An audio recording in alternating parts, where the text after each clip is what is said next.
What's going on, YouTube? Hope everybody had a productive week.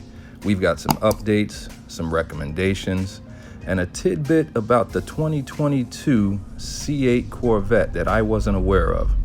Wonder if you guys were aware of it. Let's go. All right, guys, let's get into it. So the major update is Chevy has actually confirmed the 2023 production date for the Z06. That date is May 9th. I actually mentioned that date on a previous video. Here's a couple other bits of information, okay? May 6th will be the last production day for the 2022 C8 model. Pre-order entries for the 2023 model are closing by March 24th.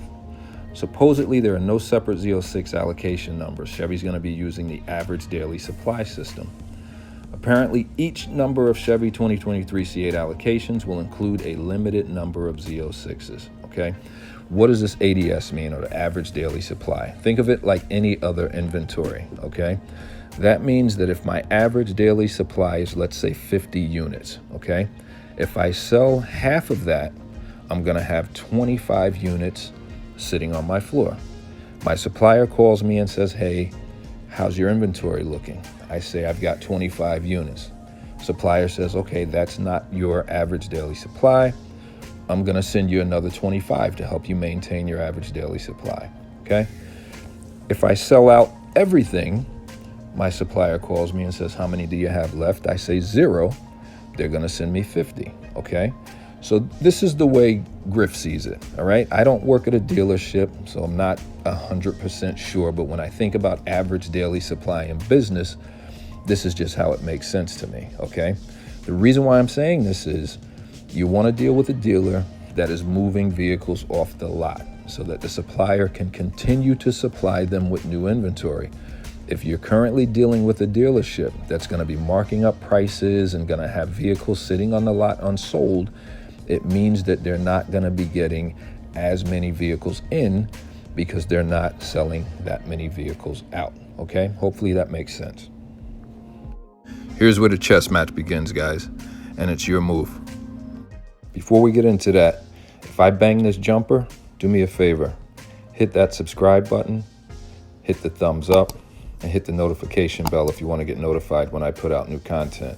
Subscribe helps me grow the channel, and the thumbs up accelerates the YouTube algorithm. Thanks, guys. Let's get back into it. All right, now you're going to want to get on the phone and reach out to that dealer. The reason why you want to reach out to the dealer is because you put an initial deposit down for a reservation slot for a Z06. The dealer came back shortly thereafter and said, we need a secondary deposit.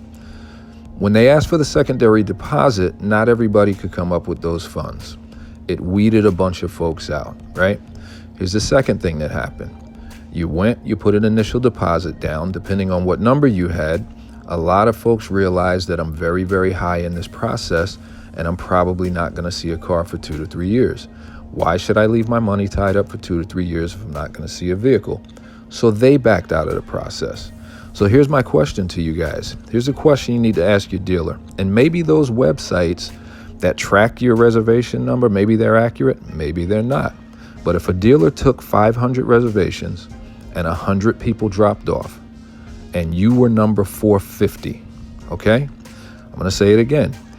Dealer took a reservation for 500 vehicles. You were number 450, however, 100 dropped off. What number are you now, okay? This is why I'm saying you need to reach out to your dealer now that they've got a production date and now that they have a better understanding of how the allocations are gonna work. It is a very, very good idea to have that conversation to see where you're slotted, if your position remains in place, and what is the reality of you getting your vehicle in the immediate term, okay? It just makes good business sense. You've got your money out there, everybody's anxious, everybody's waiting for the car, so now it makes sense to reach out and get an understanding of where you are in the process. And finally, did you know certain Chevy models will lack a very common safety feature? Did you guys know that the 2022 C8 Corvette no longer comes with rear park assist? I had no idea. Maybe some of you guys know. Until next time, guys. See ya.